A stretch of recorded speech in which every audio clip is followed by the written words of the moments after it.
Today on Real Life and Real Estate, stop burning bridges.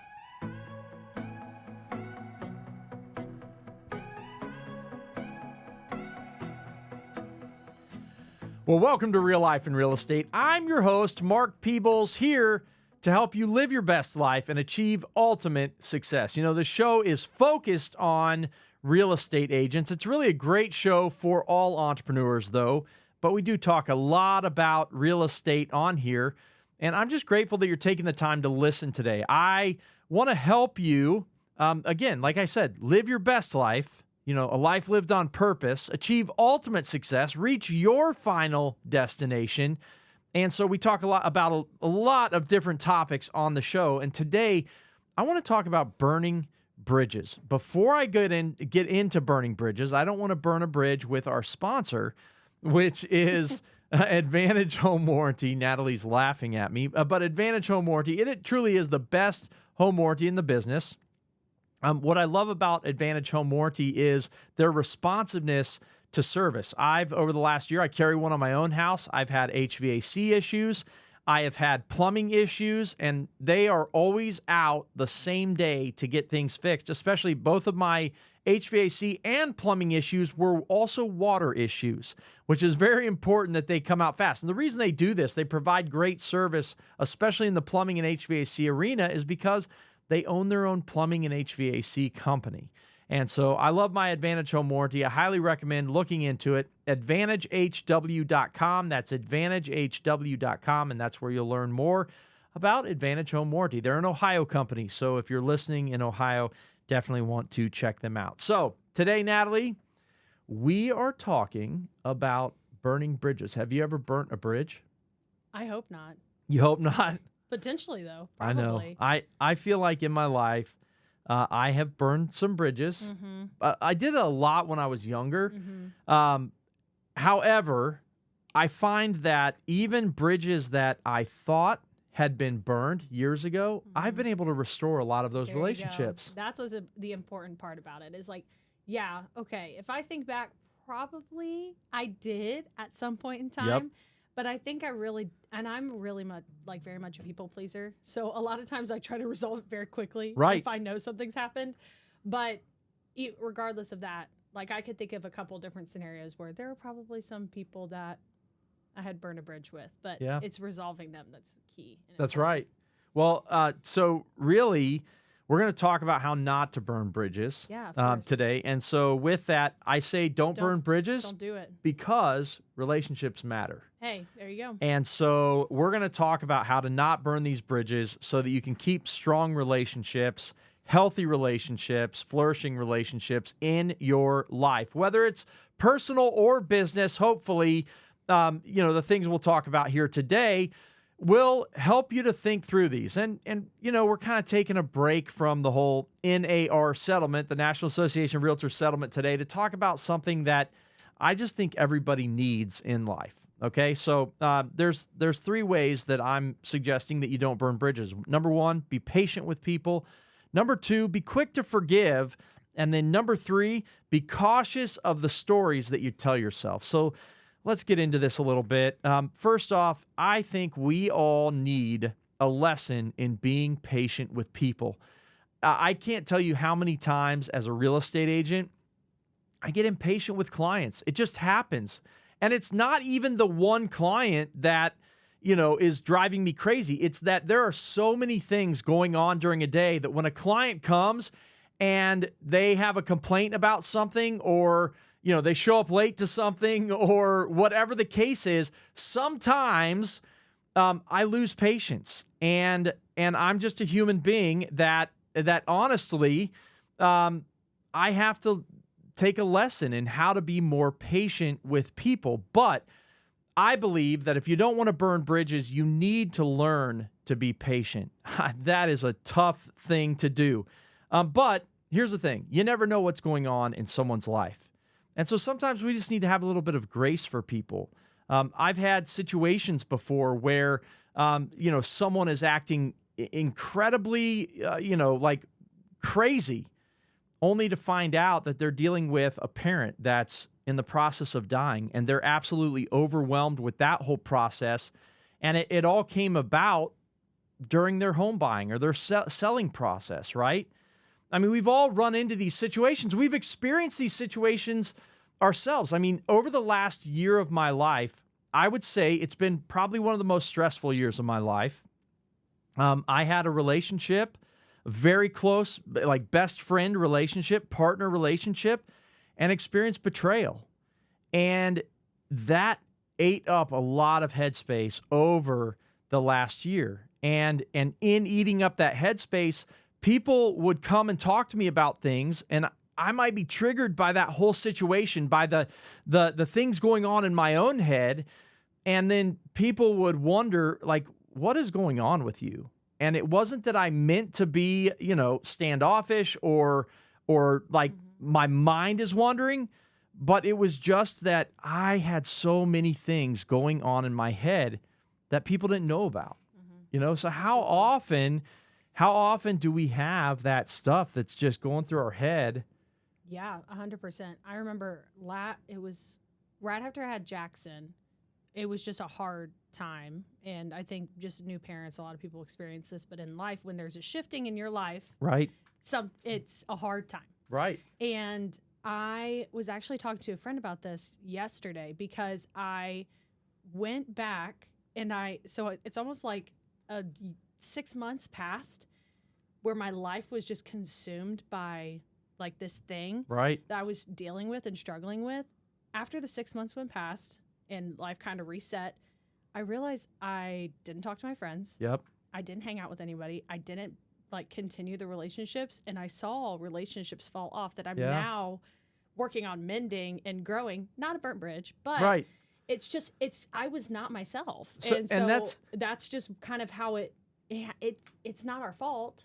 So that's why you have to be patient with people. We've all been in those situations. Because we've been there ourselves. Yeah. So we've been on that side of things where we're not all present in the situation. Oh, yeah. And because of that, it requires patience from other people. Well, now put yourself in, be in those shoes and think, how would I want people to act with me? Well, you want people to be patient with you, to show grace to you. And let's face it, we're talking real estate here. Buying or selling a home is like number 3 on the most stressful things that you'll deal with in life. So it's like death, divorce, and moving. Those are the 3 most stressful things in life. We deal as realtors with the 3rd most stressful thing that people are going to go through. And therefore, when people are under a lot of stress, they are not themselves, folks. I mean, how many times have you had a friend that you love hanging out with, but you get into a buying or selling situation with them and they turn into a whole different person? It's because of the stress of it. And so we need to learn to be patient with people in those situations. And sometimes, whether it's your spouse or one of your kids, a good friend, and maybe it is a client, if you've developed this kind of relationship with them, you need to ask them, is everything okay? Really? Like, is it really okay? And what's going on? Being willing to ask those questions. Let them vent to you. Let them talk to you. I always say as a real estate agent that one of the things that I do is I offer free counseling. We can pull a couch up, because it's like, I've had so many husbands and wives going like this at each other. And I'm like, hey, listen, I also offer free counseling. I'm not a certified counselor, but how many times in what we do we have to do that? Do we have to play the middleman? Do we have to help people communicate through things? And do we have to show patience and grace for people? So number 1 thing, if you don't want to burn bridges, then just be patient with people, because everyone's going through something, all right? And we just need to be patient, show grace to that. The next thing is we need to be quick to forgive. Now, like I said, in the last year, I went through a terrible situation, a betrayal. It was one of the hardest things that I have ever gone through in my entire life. And let me tell you, I was not quick to forgive. I tried, okay? I honestly tried. I consulted some pastoral care, some counseling, and it was really hard to let go of it. Mm-hmm. And I believe through divine intervention, I believe God gave me the opportunity to be able to release it. And I took that opportunity. I'm not going to get into the whole story here, but I did take that opportunity. It was a moment of obedience where I felt like God was telling me I needed to take a specific action. And when I did it, it lifted off of me. But the thing is for a year, I carried an intense burden over it. And so sometimes we burn bridges because we're not quick to forgive. We hold on to things too long. So being patient is when you're going through the process with someone, but then when you've been hurt by someone, when there's been damage done, are you able to release it and be like, you know what? I forgive you. One of the things that I think in this business we've got to learn is don't take it personal. I already talked about the stress that people are under, but you can't take that stress personal. It's not a personal attack on you. And so don't take it personal. Just forgive people when they say something mean, which I was just talking to an agent. He told me that he had a client tell him that God told me you suck. I was like, no. Wow. Well, first off, the Lord speaks in mysterious ways. He does, but I've never known God to be one that says someone that he loves, which let me tell you, I don't care who you are. He loves you. That's wild. He would never say you suck, right? Even when we do suck, I don't think he says that. I think he would show compassion on us for our broken situation. But you know, sometimes people say mean things. Just be quick to forgive. Like, don't take it personal. The other thing, when I came into the real estate business, I had watched my dad over the years, and this is not an attack on my dad, because my dad is one of the most amazing mentors you could ever have. 53, 54 years in the real estate business, has had an incredible career. I learned everything I know from him. But I watched over the years where a past client of his would sell their house with someone else, or a close friend of his would sell their house with someone else. And I watched the hurt, and I know it hurts because I've actually experienced that hurt. But when I came into the business, one of the things that I decided is I would never lose a friendship over business. And I think if you want to be good at forgiving people, decide right now. Like, yes, you're going to have friends, you're going to have past clients, you're going to have people that you really love and care about. Use other agents. I mean, let's face it.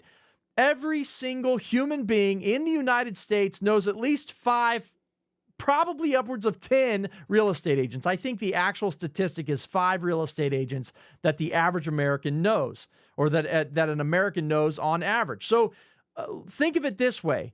They're choosing 1 out of 5. Now, you might be the closest friend, but have you predetermined that no matter what happens with any of your friends, any of your contacts, that you will never lose a friendship over business?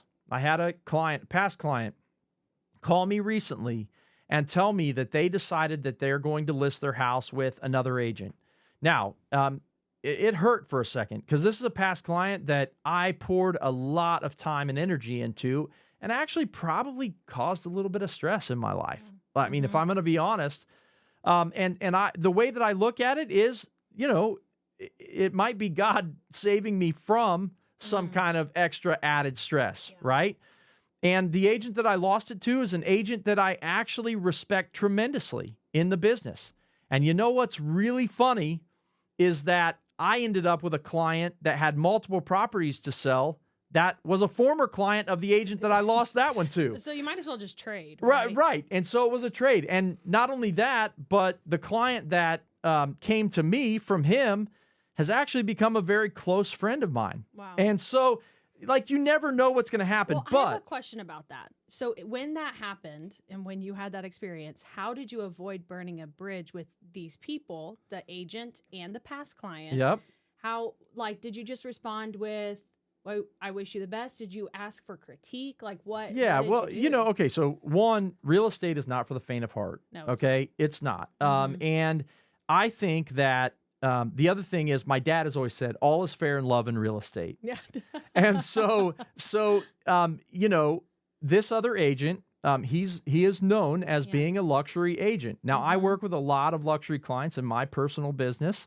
I do still sell. And for those of you out there listening, I do still sell real estate. And so my clients, they didn't like the price that I gave them, my past clients, these friends, I would call them friends. And I'd helped them sell a house years ago, and then I helped them buy this house. They didn't like the price I gave them on the house. And he named his price that he wanted, and I told him I didn't feel like that was the right price. I said, we can test the market with it. Funny thing is, the house is still in the market at the price that he wanted, right? Yeah. And so here's the thing. If he called me tomorrow and said, hey, hey, Mark, I want to go to lunch and chat, I'd go to lunch with him because I love him. I love his whole family. I care about him, right? Yeah, absolutely. And so I'm not going to lose the friendship over business, and I just don't think that is worth it. So, but here's the thing. I predetermined that, Natalie, years ago. Yeah. Right? So when I came into the business, I said I'm never going to do that. I had a client, or not a client, I had a close friend, like my second week in the business, they were going to sell their house. I said, oh, can I come out and talk to you about selling your house? And they said, honestly, we would like to go with an agent that has more experience. Yeah. Well, these were people we hung out with all the time. Yeah. And you know what? We continued hanging out with them, even through their home sale. So I just kind of predetermined that early in my career. That's smart. It makes it easier to forgive people. Now, I had one guy, I had poured a lot of time into him. He had become a very good friend of mine. And another friend of mine said, hey, did you hear that so-and-so bought another piece of property and ended up selling his house with such and such agent, right? Not to go into too much detail. And it was like someone punched me in the face when it happened. I was so hurt by it. And so I got over it, okay? I felt like, man, I invested a lot of time in this. I had sent a lot of business to he's an electrical contractor. I sent a ton of business to his company, and then he did that to me. The funny thing is, he came back to me like 2 years later, and he apologized. He said, hey, I got into a situation. I had seen a property with an agent, and then one thing led to another. We wanted to buy the property. He said, but from the beginning, I should have called you, and I'm sorry I didn't do that. And that meant the world to me. Now we're coffee buddies. We go to coffee all the time. But I'm not going to say it doesn't hurt. You just got to be able to release it and forgive when you get into those situations. So it's easy to hold on to that stuff when you're in this business. Okay, just time-wise, let me get into this third one. Sorry, I took you off on the tangent. No, that's okay. But I want to talk about the stories that we tell ourselves. Yes. And when it comes to burning bridges, you've got to be very cautious about the stories that you tell yourself. Brene Brown is, great leadership expert, talks a lot about vulnerability. She's written a lot of books. You can look her up. One of the things that I loved in the first book of hers that I read, she talked about this story where her and her husband were like swimming across a river. I'm not going to retell the story exactly how it was, but they were swimming together. They got all the way across. On the way back, her husband was like swimming ahead of her, and she starts telling herself this story in her head about, like, my husband doesn't like how I look in my swimsuit. My husband he's swimming ahead of me because he doesn't want to be with me. Like, she starts telling herself all these things. I'm laughing because it's so real. It is. Like, seriously, I tell myself crap all the time. All the time. Yeah, and I'm having these whole conversations with myself. Whole scenarios. Not true. Not even real. They're lies, right? So what I loved about Brene Brown and what she recommends, she said, when you're having these conversations, say to the person, the story I'm telling myself is, you don't like the way that I look, you don't like this, or you're mad at me about this. This is a story I'm telling myself. I've learned to use this with my wife, Elizabeth. And let me tell you, it's been revolutionary. Like she'll be like, what?